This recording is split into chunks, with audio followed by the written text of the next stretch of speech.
Imagine being born into greatness, only to watch that greatness torn apart, piece by piece, until all that's left is rage, suspicion, and the hunger for vengeance. Before Caligula became one of Rome's most feared emperors, he was simply Gaius, a little boy wearing tiny military boots, adored by soldiers and worshipped by the Roman public. But behind that innocent nickname Caligula was a childhood soaked in trauma, betrayal, and the slow destruction of the family he loved. And by the time he reached the throne, vengeance was all he had left. If you're already hooked, make sure you like this video. It helps the channel reach more history lovers like you. Now let's begin. Caligula's father, Germanicus, wasn't just loved. He was cherished, the ideal Roman general. Charismatic, victorious, a man who could rally armies with a single glance. Many believed he would one day replace Emperor Tiberius and rule Rome with compassion and strength. He had the hearts of the people, the loyalty of the legions, and the admiration of the Senate. But power, especially the kind that Germanicus possessed, creates enemies. In 19 AD, during a mission in the eastern provinces, Germanicus fell mysteriously ill. His symptoms were violent, sudden, and unlike anything his doctors had seen. Rumors spread instantly. Whispers blamed poison. Eyes turned toward Emperor Tiberius.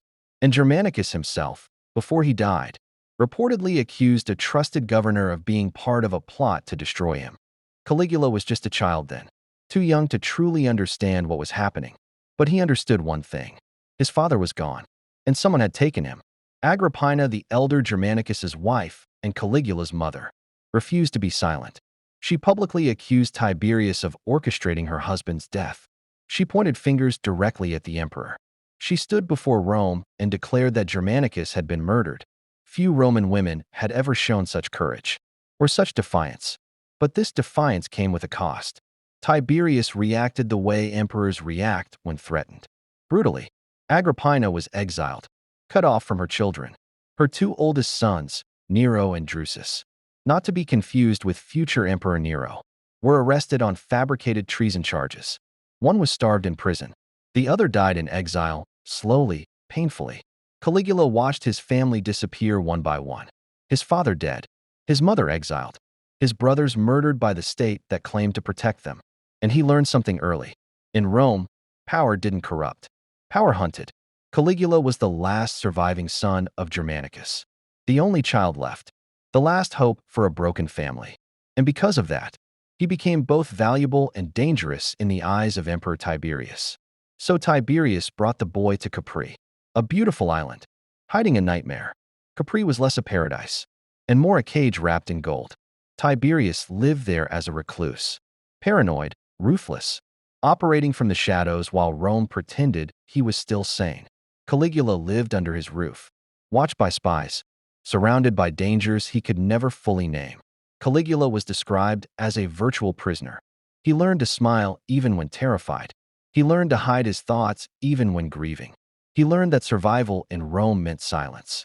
Tiberius' court was filled with cruelty, torture, executions, paranoia, treason trials that destroyed entire families. Caligula absorbed all of it. He learned how easily lives were taken, how quickly trust dissolved, how fragile loyalty truly was. If you're still watching, hit the subscribe button. We tell hidden stories history never taught you. But Caligula never forgot who ruined his family. He never forgot who exiled his mother, who starved his brothers, who poisoned the father he adored, Tiberius. And Tiberius knew. The young boy had reasons to hate him. So why keep Caligula alive? Because the emperor understood something crucial. A child who survives trauma becomes either a threat or an ally. Tiberius wanted to shape Caligula into the latter. People believe he even considered Caligula his successor. Others believe he simply enjoyed controlling, the last remnant of Germanicus's legacy. Either way, the damage was already done. Caligula was growing, quiet, polite, brilliant on the surface, but deeply fractured beneath it. The trauma he endured didn't disappear. It fermented, hardened, twisted into resentment. And deep inside him, a storm waited for the right moment to break. When Tiberius finally died in 37 AD, Rome celebrated as if released from captivity. And Caligula, barely 24 years old, stepped forward as the new emperor. The world saw hope. a young heir of Germanicus, a survivor, a symbol of renewal after years of fear. And in those early months, Caligula delivered. He pardoned those who had been exiled. He abolished unpopular taxes. He ordered the destruction of old treason trial records, so families could finally breathe again. He hosted grand celebrations that made the people adore him. For a moment, just a moment, Rome believed it had found its savior. But trauma doesn't disappear just because the world applauds you. Trauma waits, and soon, it would resurface with a vengeance. For the first time in his life, Caligula was free. Free from Tiberius. Free from Capri. Free from the shadow of fear that had stalked him since childhood. Rome embraced him with overwhelming joy. Crowds filled the streets chanting his name.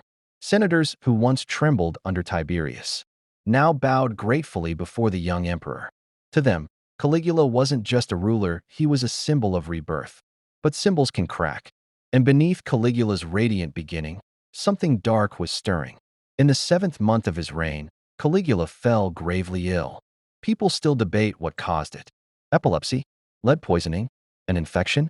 Or perhaps something far more sinister, an assassination attempt.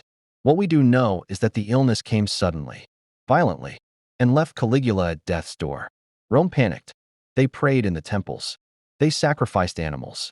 Some even offered their own lives in exchange for his recovery. That's how beloved he was. But when Caligula opened his eyes and rose from his sickbed, something had changed. Something fundamental. Those close to him described a shift in his personality. Subtle at first, then unmistakably dramatic. The warmth that once softened his features seemed drained away. The compassion that elevated him above Tiberius evaporated. In its place, a colder man emerged. Harder, more paranoid, more erratic. The illness did not just weaken him. It awakened something inside him. Maybe it was the brush with death.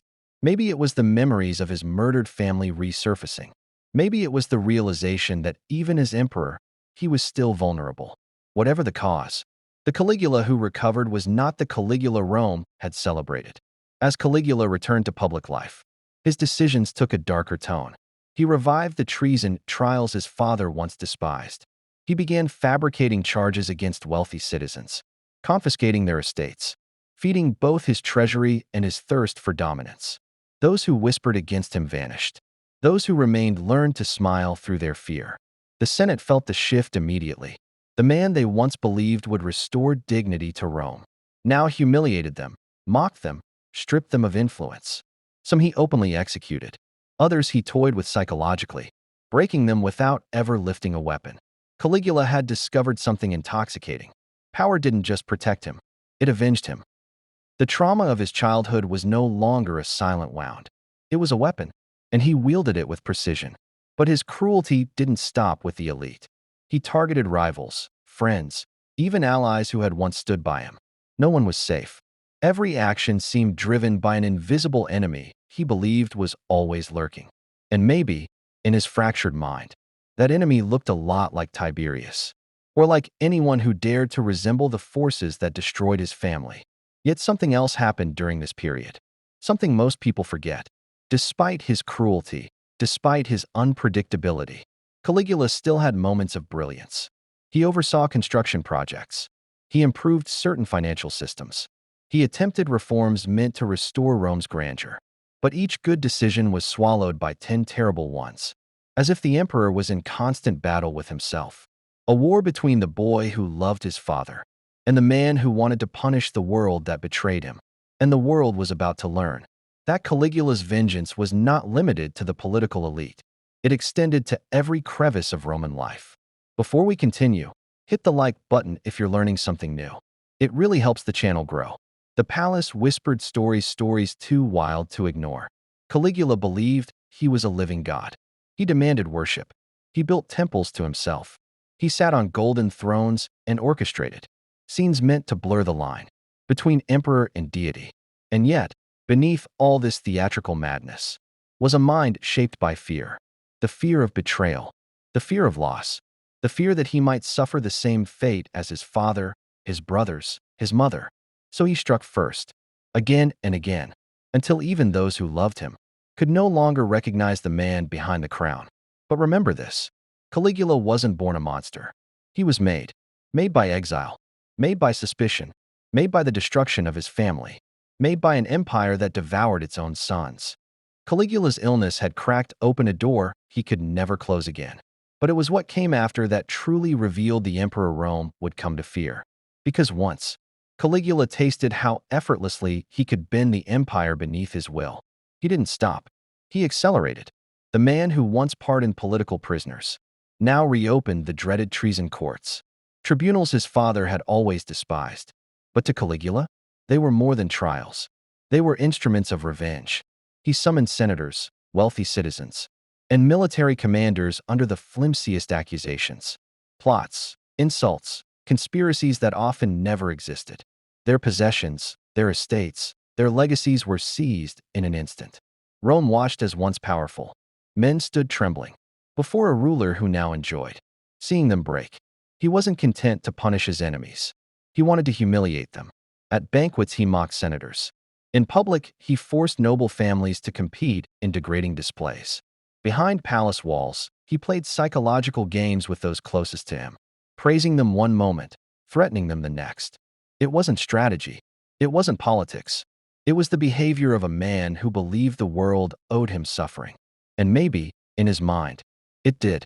After all, Rome had taken everything from him once. But terror has a way of growing on itself. Before long, Caligula was no longer striking at political rivals. He was striking at everyone. His growing paranoia convinced him that betrayal was everywhere. In the Senate, in the palace, in the military, in his own family. When soldiers hesitated around him, he saw treason. When senators whispered in corners, he saw conspiracy. When citizens prayed to the old gods, he saw disrespect. And his response was swift, brutal, and often theatrical. Caligula didn't simply want obedience. He wanted worship. He demanded divine honors usually reserved for Jupiter or Mars. He built temples to himself. He erected statues portraying him as a god, sometimes ordering sacred temples to replace their deities' heads with his own. Rome had known strange emperors before, but this was different. This was a man trying to rewrite the boundary between mortal and immortal. The empire wasn't just afraid. It was confused. The Senate couldn't understand him. The military didn't trust him. The people who once adored him now whispered about his instability. But the turning point, the moment Caligula crossed the threshold from dangerous ruler to uncontained threat, came when he turned his vengeance toward the very core of Roman tradition. Caligula began restoring the treason trials not only to eliminate rivals, but to reshape the empire's old hierarchy.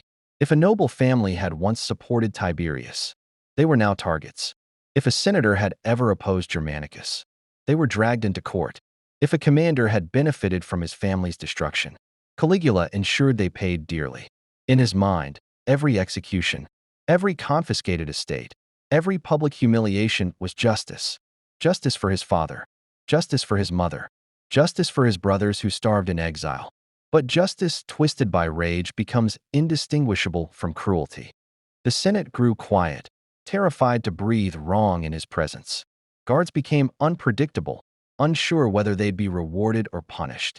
Even his friends learned to hide their expressions. Caligula had turned Rome into a stage, and everyone into actors performing for their own survival. Yet deep within the chaos, there was a pattern many historians now recognize. Caligula wasn't lashing out randomly. He was targeting the same groups that helped Tiberius destroy Germanicus' family: the political class, the military elite, the wealthy aristocracy. It was vengeance on a scale Rome had never seen. But the danger with vengeance is this: once it begins, it refuses to end. Caligula's paranoia grew so intense that he began executing both allies and rivals. He no longer distinguished between the two. Anyone could be a threat. Anyone could be plotting his downfall. Anyone could be the next Tiberius. Some say his mind fractured permanently. Others believe he was always on the edge. An illness simply pushed him over. And yet, despite the cruelty, Rome couldn't completely dismiss him. Because here's the strange truth: Caligula still had moments of genuine brilliance. He invested in massive construction projects. He restored buildings Tiberius had neglected. He entertained the masses with games, festivals, public works. He even attempted reforms that, under different leadership, might have transformed Rome. It was as if two men lived inside him. the beloved son of Germanicus, wanting to rebuild Rome, and the scarred survivor of Tiberius, wanting to burn it to the ground. Tragically, it was the second man, who grew stronger with each passing month. Caligula's Rome had become a city of whispers. No one laughed unless he laughed first. No one spoke his name without lowering their voice. Even statues of gods seemed to bow before him, not out of worship, but out of fear. Because by now, Caligula wasn't just ruling Rome. He was consuming it. He demanded to be treated not as emperor, but as a living god. Priests were ordered to sacrifice animals in his name. Temples that once honored Jupiter and Mars were remade for him. He dressed in divine costumes. Jupiter's thunderbolt, Mercury's winged cap, Venus's jewels, each display blurring the line between emperor and deity. But his godhood came with cruelty. He forced senators to attend his ceremonies and worship him. He made the wives of noblemen dance in public, mocking their shame. He declared his horse, Incitatus, a priest, and later planned to make it a consul of Rome. What had begun as satire became obsession. Still, behind his madness lay one constant truth: vengeance. Every insult to the Senate, every humiliation of the nobility, every law reversed, it all stemmed from the same wound. The empire that once destroyed his family was now kneeling to their last son. Caligula had become both victim and victor, avenger and destroyer. But power built on fear always breeds new enemies. As Caligula's reign descended further into chaos, alliances crumbled. The Praetorian Guard, the very soldiers sworn to protect him, grew restless. The Senate secretly plotted his downfall. And even within his palace walls, those closest to him began whispering about survival rather than loyalty. The breaking point came in 41 AD. Caligula had just left a theater performance when a small group of conspirators, led by Cassius Chaerea, a member of his own guard, surrounded him in a palace corridor. No audience, no ceremony, just the quiet shuffle of betrayal, echoing through marble halls. They struck swiftly. By the time his cries reached the courtyard, the emperor, who thought himself immortal, lay bleeding on the floor. The man who had been shaped by vengeance was finally undone by it. News of his death spread like wildfire. Rome was stunned, not relieved, not rejoicing, just silent. After years of terror, people didn't know whether to mourn or celebrate. They only knew the storm was over. But history remembers Caligula in two ways. To some, he was a monster, an unhinged tyrant who destroyed everything he touched. To others, he was a victim, a child molded by grief, betrayal, and a corrupt system that devoured its own heirs.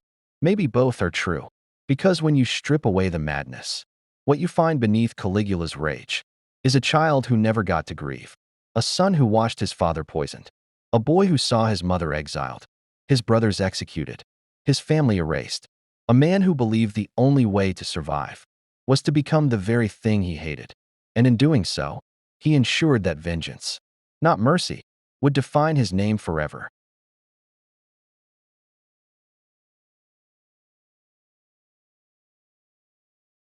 Before you go, hit the like button if you found this story powerful. Was Caligula a victim of Rome or the monster it created? Don't forget to subscribe to the channel for more cinematic deep dives into history's most haunting true stories.